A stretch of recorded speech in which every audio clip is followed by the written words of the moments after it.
결혼에 관하여 사촌 이내에서는 결혼할 수 없고 연애도 할 수 없다. 그들은 부모나 친척들 뜻에 따라 정해진 결혼 상대자와 8살, 10살, 12살 혹은 더 나이가 들면 결혼한다. 일반적으로 여자는 자신의 부모에게 아들이 없는 경우가 아니라면 남자의 부모 집으로 가며 스스로 살림을 꾸릴 수 있을 때까지 그곳에서 산다.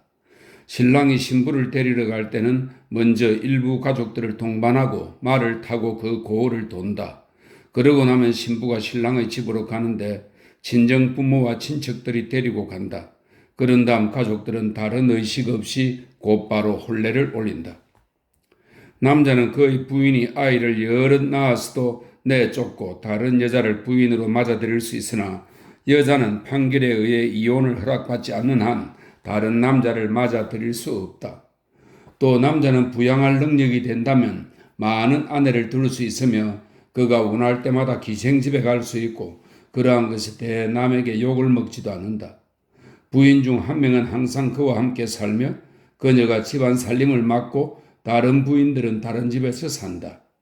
양반이나 고관들은 대개 아내 2~3명을 한 집에서 데리고 살며 그 중 한 명이 집안의 살림을 주재한다. 각 부인들은 따로 살며 남자는 자기가 가고 싶은 곳으로 간다. 조선 사람들은 그들의 부인을 여종보다 낫다고 생각하지 않고 하찮은 잘못으로도 내쫓는 수가 있다. 남자가 자식을 원하지 않으면 여자는 애들을 모두 데리고 나가야 한다. 그런 탓인지 이 나라 인구는 매우 많다. 교육에 관하여 양반과 평민들은 자식을 아주 잘 교육시키려고 한다. 훈장의 감독 아래 글 읽기와 글쓰기를 배운다. 그들은 교육을 잘 시키려는 성향이 있으며 부드럽고 점잖은 방법으로 실시한다. 항상 앞서 높은 지위에 오른 사람들에 대한 지식을 배우고 자신들의 본보기로 삼는다. 그들은 밤낮 없이 앉아서 글을 읽는다. 그렇게 어린 소년들이 현인들의 저서를 읽고 깨닫고 이해한다는 것은 아주 놀라운 일이다. 각 고을에는 국가와 나라를 위해 목숨을 바친 사람들을 추모하기 위해 제사를 지내는 사당이 한 채씩 있다.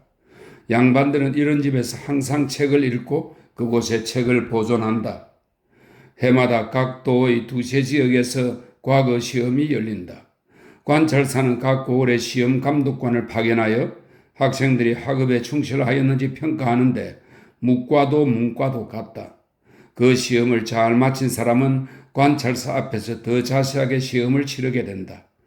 만일 후보자의 실력이 중앙정부에서 자리를 얻기에 적합하다면 관찰사는 그 사실을 평가위원회에 편지로 전달한다. 매년 초시에서 합격한 전국 학생들이 국왕이 친히 보는 전시에서 다시 시험을 치른다. 이 과거 시험에는 모든 고관들이 전국에서 모이며 높은 관직에 오르려는 사람들도 응시하는데 그 중에는 이미 묵과나 문과에서 관직을 얻은 사람도 있다. 만일 과거에서 합격하면 그들은 더 높은 자리를 얻을 수 있다. 합격 정서는 왕으로부터 받는다.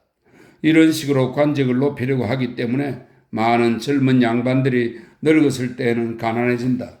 왜냐하면 합격 정서를 받기 위해서 갖가지 수단을 동원하는데 그들이 지불해야만 하는 기부금 액수가 때로는 전 재산을 몽땅 쏟아부어도 부족할 정도로 컸기 때문이다. 부모들이 자녀들을 위하여 모든 것을 지불하는 것이 빈번했는데 그들은 자식이 고관이 되었다는 명분만으로도 전혀 개의치 않았다. 간혹 그렇게 하고도 직위를 받지 못하는 경우도 있었다. 부모들은 자식을 소중히 여기는 것과 마찬가지로 자식들도 부모를 공경한다.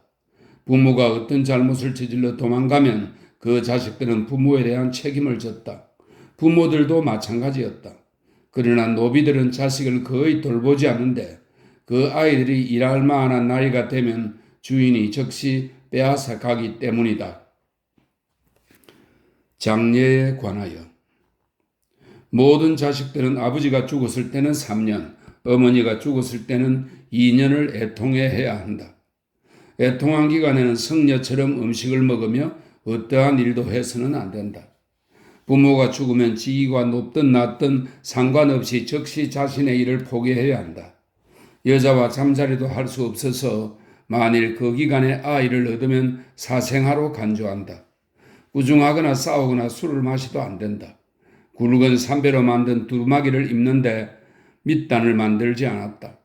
허리에는 삼배띠를 둘러매는데 그 굵기가 닷줄만 하고 때로는 사람 팔뚝 두께만 하기도 하다. 머리에는 그것보다 약간 얇은 새끼줄을 대나무 모자처럼 쓴다. 손에 어떤 지팡이를 잡고 있느냐에 따라 붙인 상인지 못 친 상인지를 나타낸다. 대나무 지팡이는 아버지를, 나무 지팡이는 어머니를 암시한다. 씻지도 않고 목욕도 하지 않아 그들은 사람이라기보다는 헛수아비 같아 보인다. 초상이 나면 가족들은 마치 미친 사람처럼 길을 따라 걸어가면서 머리카락을 뜯으며 울며 서글픈 곡을 한다. 그들은 항상 조심스럽게 죽은 사람을 묻는다. 직관들이 산의 장지를 정해주는데 그곳은 대개 물이 흘러 들어올 수 없는 산이다. 엄지손가락 2-3개 두께의 이중관에다 여러 가지 새 옷과 다른 물건들을 그들이 할 수 있는 능력껏 집어넣는다. 매장은 봄이나 가을 추수가 끝난 뒤에 한다. 여름에 죽은 사람은 지푸라기로 지은 작은 집안에 안치하였다가 매장할 때 시신을 그곳에서 집으로 옮겨 옷과 물건들과 같이 관 속에 넣는데 위에서 기술한 대로다. 시신은 아침 일찍 옮기는데 전날 밤은 매우 즐겁게 지낸다. 상례꾼들이 춤추고 노래하며 앞서가고 친척들은 소리내어 곡을 하며 상례를 따라간다. 사흘째 되는 날에는 친척들과 친지들이 무덤을 다시 찾아와 예를 마치고 다시 흥겹게 하루를 보낸다. 무덤 높이는 보통 땅에서 4 내지 6푸트 정도로 매우 화려하고 깔끔하게 만들어지며 고관의 무덤 앞에는 비석과 석상들이 세워진다. 비석에는 망자의 이름, 가문과 족보, 경력 등을 새긴다. 3년마다 1년을 13개월로 계산해서 음력으로 8번째 달 15일에 그 무덤을 찾아가서 풀을 베고 햅쌀로 제사를 지내니 이날은 조선인들이 설날 다음으로 즐기는 큰 잔치날이다. 이 나라에는 점쟁이란 무당들이 있는데 그들은 누구에게도 해를 끼치지 않는다. 그들은 망자가 평안히 저승에 갔는지 또 좋은 곳에 묻혔는지 말해주고 사람들은 그의 지시에 따르며 죽은 자를 2-3번 옮겨 묻기도 한다. 돌아가신 부모의 장례를 잘 지내고 해야 할 일을 모두 끝마친 후에는 만일 남겨진 유산이 있으면 맏아들이 그 집과 거기에 딸린 모든 것까지 차지한다. 토지와 나머지 물건들은 아들들에게만 나누어진다. 아들이 있는데도 어떤 유산의 일부를 딸들이 물려받았다고 말하는 것을 우리는 들어본 적이 없다. 여자들은 옷가지나 자신의 결혼과 관련된 예물만 가질 수 있다. 부모가 80살쯤 되면 자신의 소유를 아들에게 모두 물려주는데 자신들이 더 이상 집안 살림을 다스릴 수 없다고 생각하기 때문이다. 그러나 그들은 여전히 자식들로부터 매우 공경을 받는다. 맏아들은 앞에서도 말한 바와 같이 부모님 재산을 물려받아 토지 위에 부모들이 살 수 있도록 따로 집을 지어 부모님의 여생을 돌본다.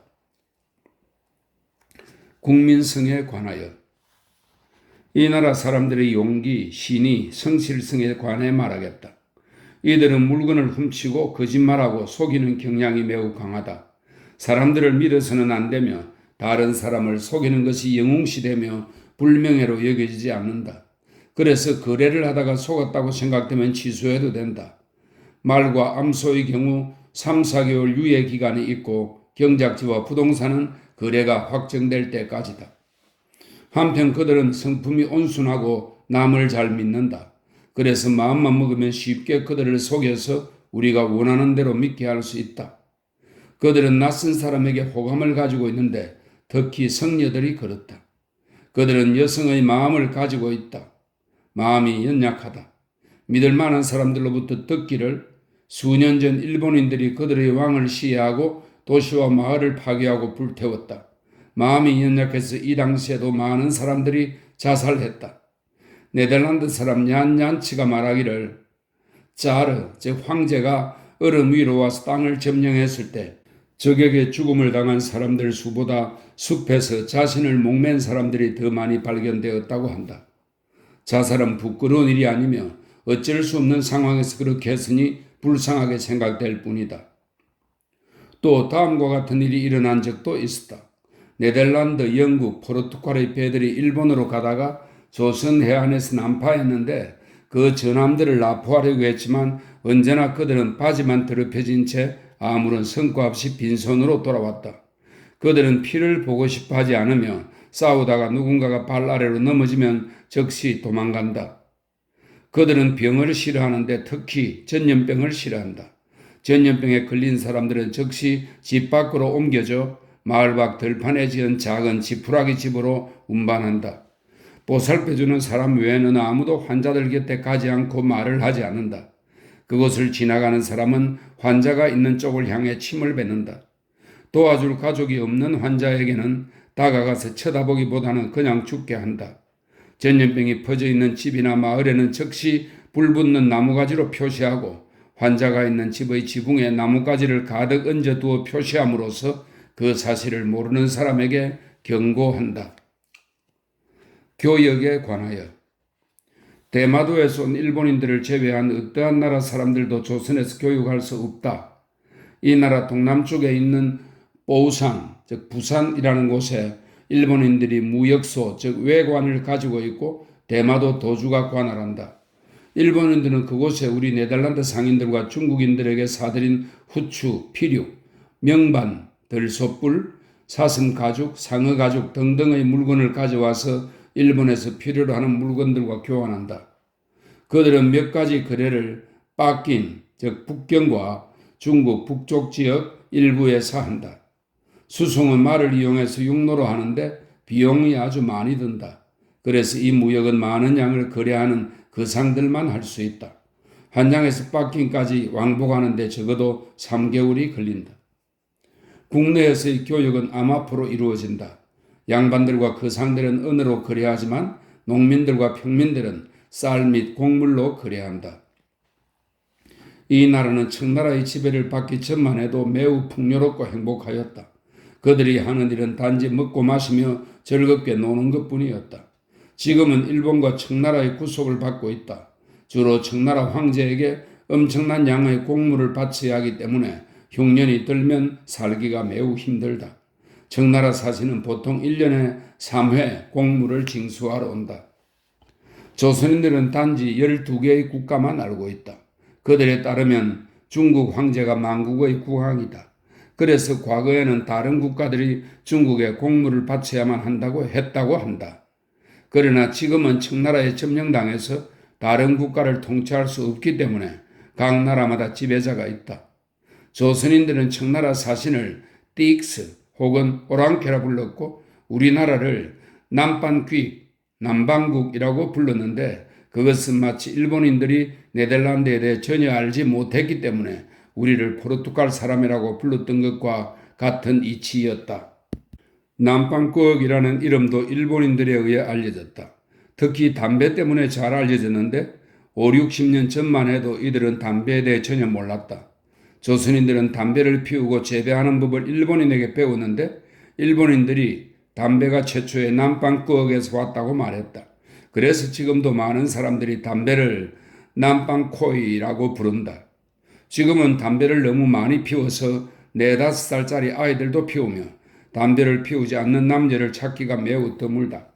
담배가 처음 그곳에 들어왔을 때 파이프 한 모금 피우는 양의 담배를 사기 위해 1마스 약 2.5g의 은이나 그에 상응하는 가치의 물건을 지불했다. 남방국은 그들에게 잘 알려진 가장 좋은 나라 중 하나이다. 조선의 옛 문헌에는 세상에 8만 4천 개의 나라가 있다고 기록되어 있으나 그들은 그것을 우화로 여긴다. 그들은 모든 섬과 절벽과 바위들까지 계산한 것이라고 말하는데 왜냐하면 태양이 한나절 동안 그렇게 많은 나라를 비출 수 없기 때문이라고 한다. 우리가 몇 나라의 이름을 나열하자 그들은 우리를 비웃으며 그것들은 도시와 도읍의 이름이라고 말했는데 그 이유는 자신들의 지도에 시암, 태국입니다. 시암 너머의 땅은 나와 있지 않기 때문이다. 이 나라 사람들은 필요한 모든 식량을 자급자족한다. 쌀과 다른 곡물들은 넘쳐날 정도로 재배되고 면과 삼으로 직물을 짠다. 누에는 많이 치지만 좋은 비단을 뽑아내는 방법에는 서툴렀다. 은, 철, 납, 호피, 인삼뿌리 및 다른 물품들도 났다. 그들은 치료 효과가 있는 약초를 가지고 있지만 일반적으로 의원들은 양반을 위해 일하기 때문에 값이 너무 비싸서 평민들은 거의 이용할 수 없다. 자연 환경은 매우 건강한 나라다. 일반인들은 장님이나 무당을 의사로 이용하고 그들의 충고를 따랐다. 그들은 재물을 산, 강가, 절벽이나 바위에 갖다 놓고 제사를 지내거나 악마의 신상을 둔 집에서 자문을 구하기도 했다. 악마의 신상을 섬기는 곳은 더 이상 이용되지 않았는데 왕이 1662년에 모두 철거하고 파괴했기 때문이다. 기리와 무게에 관하여 상인들이 사용하는 기리와 무게의 단위는 전국적으로 똑같았지만 일반 백성이나 악덕 상인들 사이에서는 여러 가지 속임수가 행해졌다.